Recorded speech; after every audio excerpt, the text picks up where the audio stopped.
So, our topic today, unconditional positive regard. I think this is a really helpful topic to continually go back to as a coach. And, I hope this session will really enable you to connect to that as well. So, really, the intent of the next 30 minutes, we're going to sort of talk a bit about why this is a helpful topic for us as coaches. We're going to really get underneath the surface of what unconditional positive regard actually means in practice.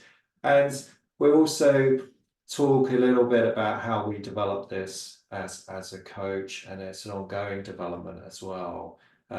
So I intend to bring in some reflective exercises for you to reflect on during this session. So it would be helpful if you've got a pen and paper handy for this session as well.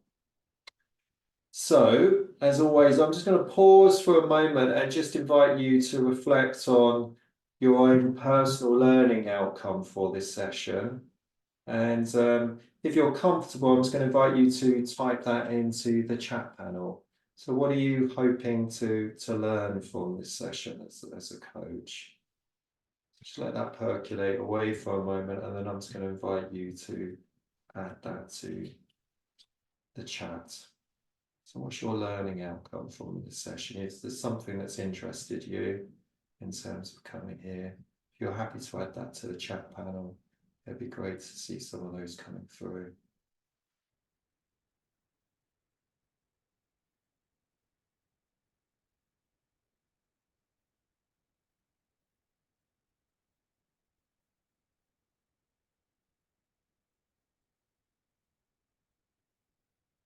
Thank you.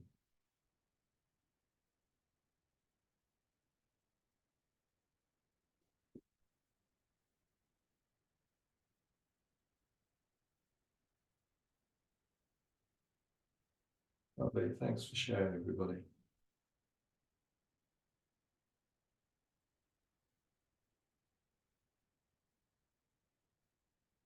Wonderful. Thank you.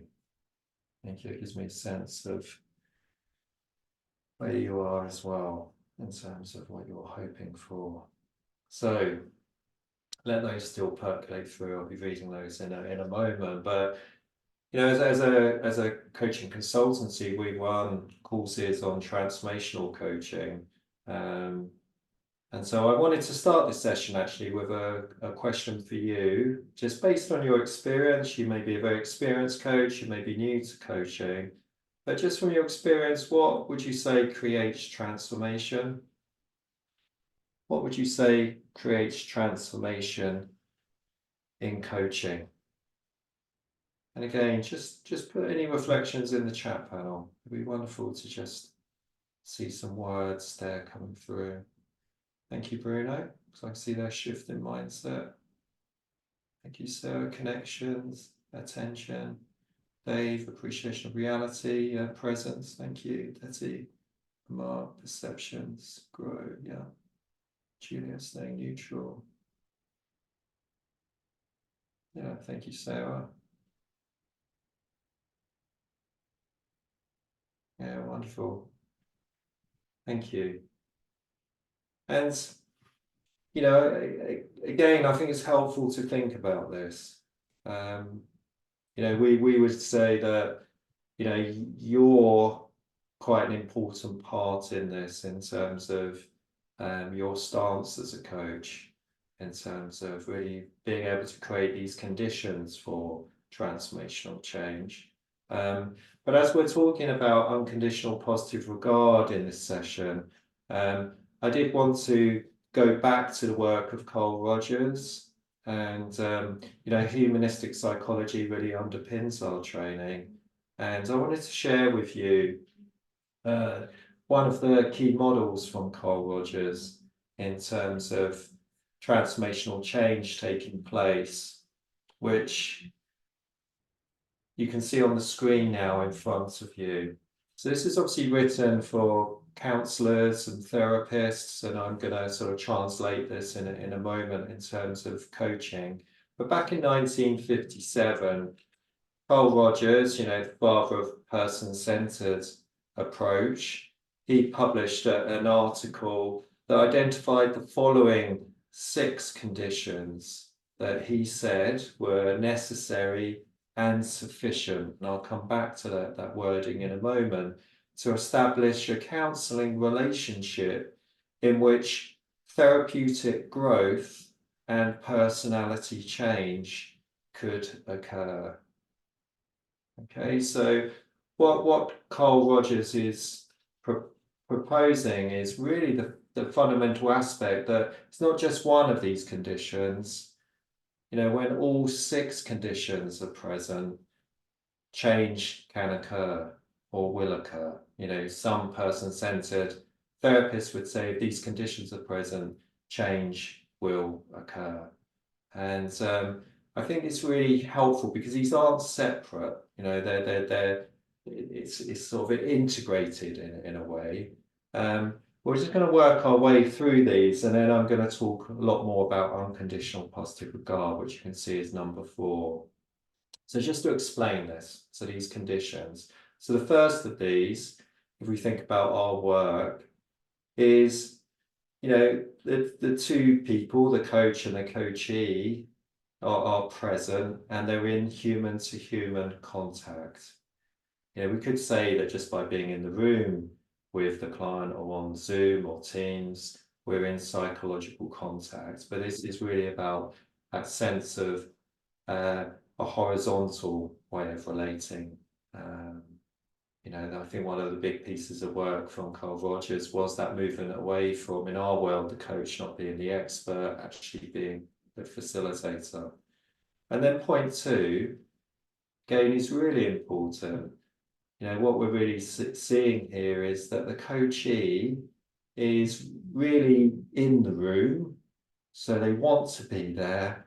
They understand that this is something that they really want to work on and address and that they need help with. And that's why they're seeking coaching. You know, so they're open to the process.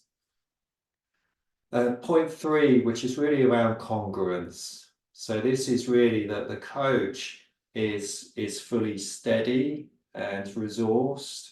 You know, they're grounded, they're available to the coaching client. That sense of them being authentically in the relationship.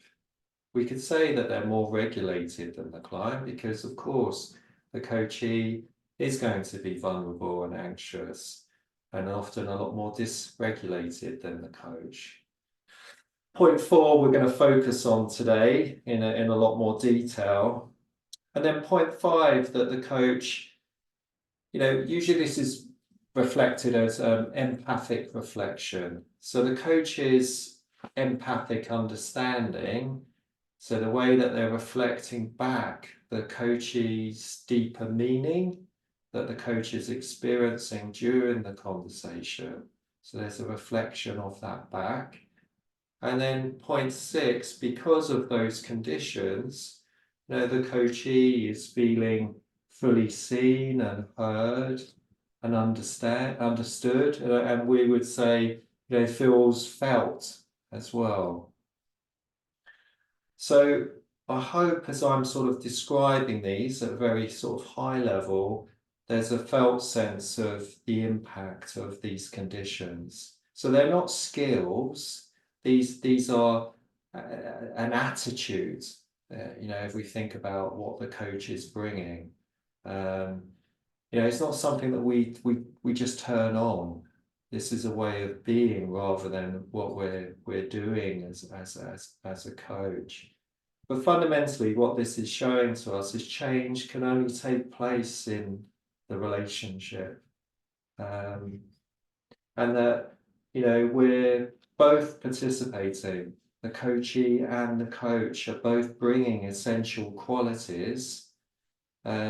So together they co-create this transformational change, which is a language that we would use. And I think this idea that this is an attitude and not a skill is so helpful for us, because then it sort of leans into the fact around our beingness and the conditions that we're creating for the transformational change to take place, which won't happen if the coachee does not feel safe, will not happen if the coachee doesn't feel that they can trust in the space. So I'm sharing this with you as a way of positioning unconditional positive regards, which is the fourth condition when we look at it in that way. So again, just so I'm not talking at you for the next 20 minutes or so, let's make this a bit more co-created. So unconditional positive regard, let's take the first word, unconditional, and as you hear that, again, based on your experience as a coach, you may have other experience, but what would you say unconditional actually means? In our world, what would you say it means? And again, please feel free to add any reflections in the chat panel. Thank you, Tom. Non-judgmental. I can see Jane. Yeah, free of judgment. Total trust. No restrictions, without any judgment. Thank you. Yeah, lovely. No ego. Without limitation. Great. Great, wonderful. Acceptance. Yeah, some lovely words coming in here. Yeah, thank you, Sarah. And often, I suppose this is one of the words that was often, I suppose, been criticised over the time from Roger's work. Can we truly be unconditional? And of course, as coaches, we know that we have mechanisms around us like supervision that we can sort of take these moments where we might notice the sense of judgment coming in for us. We might notice a sense of perhaps where we feel that we cannot be accepting of what the coachee is sharing. So we're human beings, So Carl Rogers actually spoke about this aspect of unconditional as really, and again, I'll put this into coaching. So this experience of unconditionality is that, my coach doesn't value any of my disclosures about my experience more positively or negatively than any other. And again, for the people that are new to coaching, this is quite often why coaching can feel sometimes slightly more detached, because we're not validating, what we think is good, because we're unconditionally receiving what the coachee is sharing with us. The client doesn't feel judged by us. This aspect of non-judgment is so important.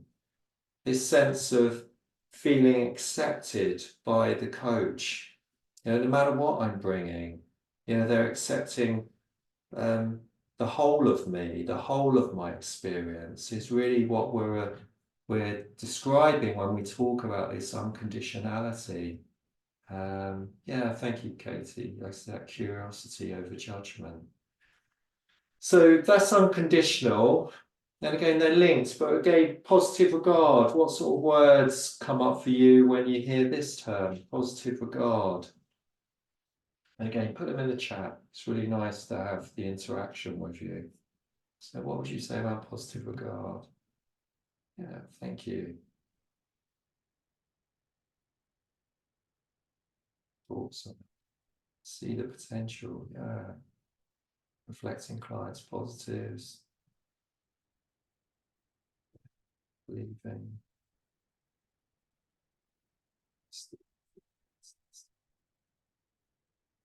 They're wonderful words.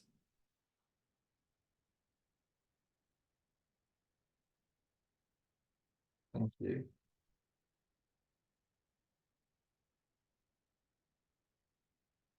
So this is, when we talk about positive regard, this is not about us liking the coachee. Carl Rogers often used the term prizing, that we're prizing the other person. Valuing is another word that I think brings a bit more felt sense that what we mean by positive regard, warmth and respect. So, unconditional positive regard is something that Carl Rogers would say is very difficult for us to really be able to demonstrate, but it's something that we should aim for as helping professions, as helping professionals, and there's a big component of this about our self-awareness. The work we're continually doing on ourselves to polish our mirror, to understand our prejudices, to understand our blind spots about our relationships with our clients. And of course, this is where supervision comes in. This is where our self-reflection comes in. This is where our other practices come in. So we can learn to be less judgmental when we're with others, and we're obviously hearing the sharing that our clients are giving us. Just reading some more of your comments. So when we're talking about unconditional positive regard, here's just a definition that I wanted to share with you. And again, as I read this, it's just a bit of an opportunity to bring some reflection for you around your own work and about this attitude. How often are you bringing this? How do you create this with your client? So what we're seeing on the screen, the coach meets the client with respect and acceptance, valuing the dignity and their worth as an individual human being, meeting them where they are. They may be in a very difficult space, but providing a safe and non-threatening environment in which they can explore their experiences and access their own potential to identify and choose solutions. This non-judgmental acceptance allows them to feel heard, understood, and seen.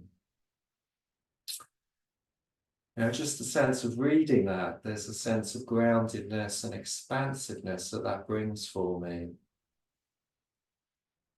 I think fundamentally, when we're holding this accepting space for the coachee time and time again, of course, what that tends to do, there's a resonance for the client where, it enables them to start to accept themselves more readily as well. I think this sense of safety that comes from this, where the coachee is actually experientially feeling trust from this space, this attitude that the the coach brings.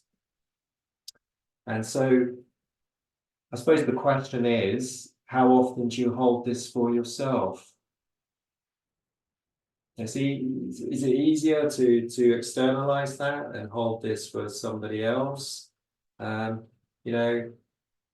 we hold this for ourselves?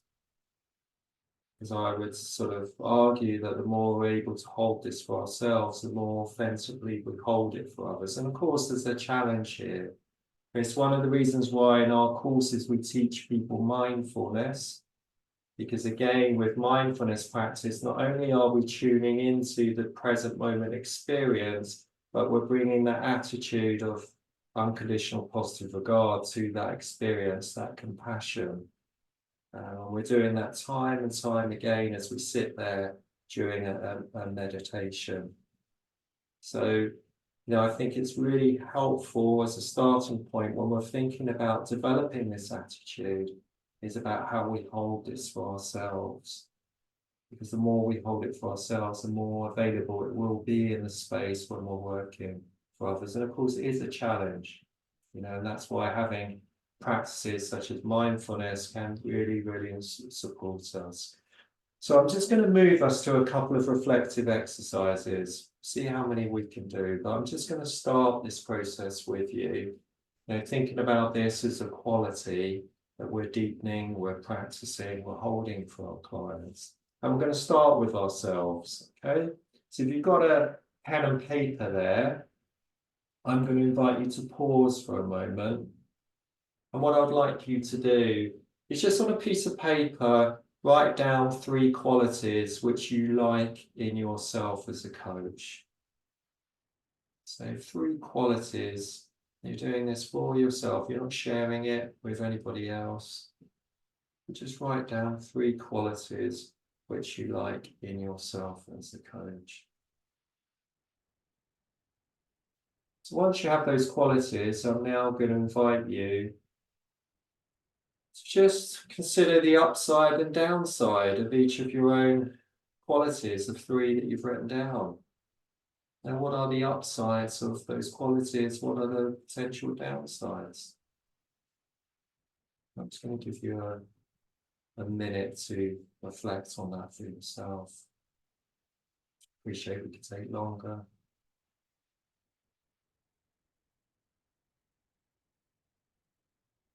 Upsides, what are the downsides of those qualities?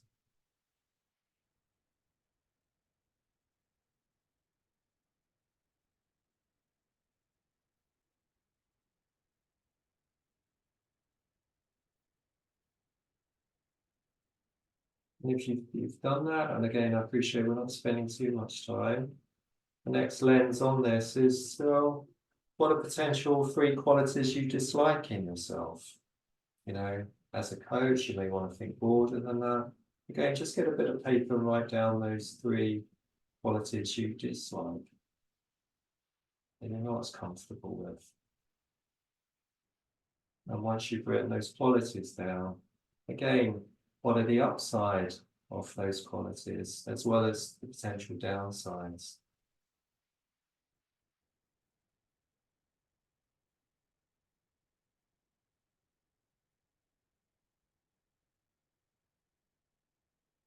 Exercise like this is really about acceptance. And if acceptance feels too strong a word with the qualities we dislike, we can think about it as tolerating.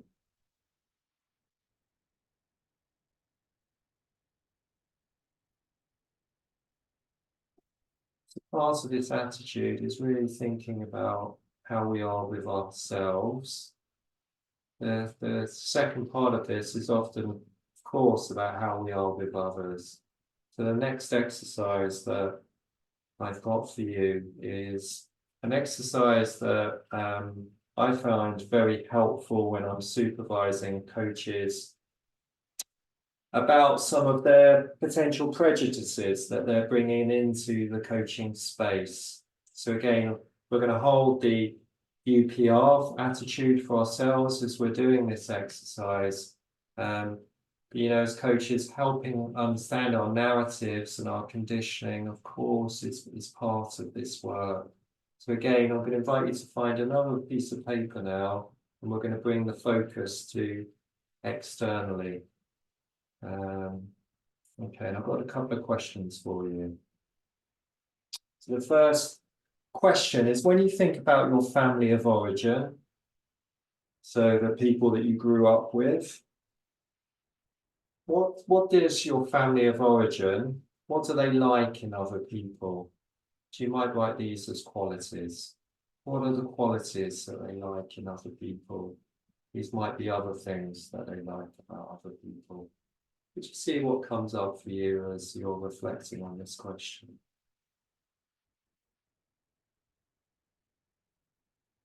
What is your family of origin like in other people? And then you're probably going to guess the next question. But the second question is, and what do they dislike? And when you think back to your childhood, what was it? Perhaps your parents or other family members were saying to you about what they disliked in other people.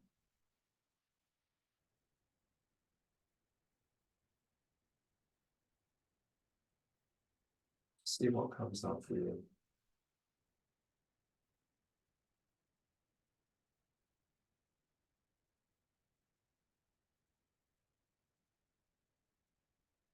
And this is thinking now about you broader than coaching, but you know, again, you may link to those qualities earlier, but what would you say are your own best personal traits?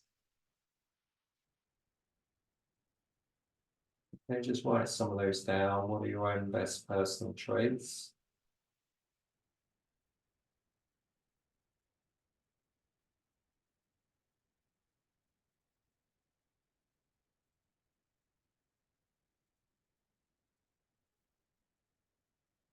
And the next question is, what are the traits that you would not want to find in yourself?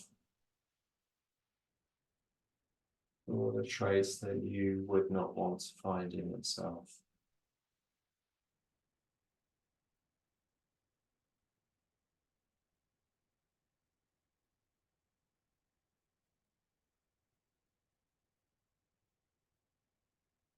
Then as you're looking at what you've written, you might look to see if there's any patterns, any themes. You might even think about what this might be telling you about the reasons why you might find it challenging to work with certain coachees. You know, just look at it with curiosity. Might be some sense here about some threads that might be helpful to take into supervision. Who knows? What sense are you making of what you've written there? Might be stuff you already know, might be some new pieces of information.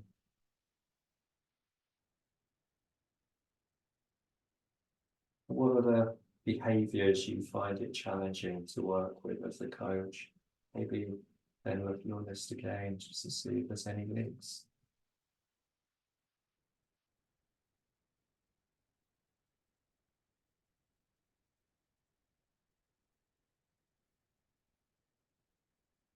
So, developing unconditional positive regard, again, is an ongoing journey for us. It comes back to our CPD, our development, supervision, and maybe journaling, all of these practices where we can start to work on, these potential judgments, these prejudices that get in the way of us really meeting the coaching client in this expansive and non-judgmental and trusting way, meeting in this place of acceptance. And again, it's going to be an ongoing journey for us. A good example, though, is, the client that's not engaged. I can remember, feeling very challenged by clients that are not engaged. And then somebody who's really inspired me, she said to me, but the coachee is there, Damion. And I sort of looked at her quite strangely, and she said, well, meet them in the way that you would meet the client because they're there. There's part of them that does want to do the work. If we think about that condition number 2, there's part of them that's shown up, and work with that part, she used to say to me. That's just a small example of the different space this attitude can really bring to the work. So, I appreciate it's a very short reflection around this topic, this attitude of unconditional positive regard. I really hope that there's some reflections that you're taking away from today's session in terms of this attitude and this way of being as a coach. If there is, please feel free to put that in the chat. It'd be lovely to see some reflections from you.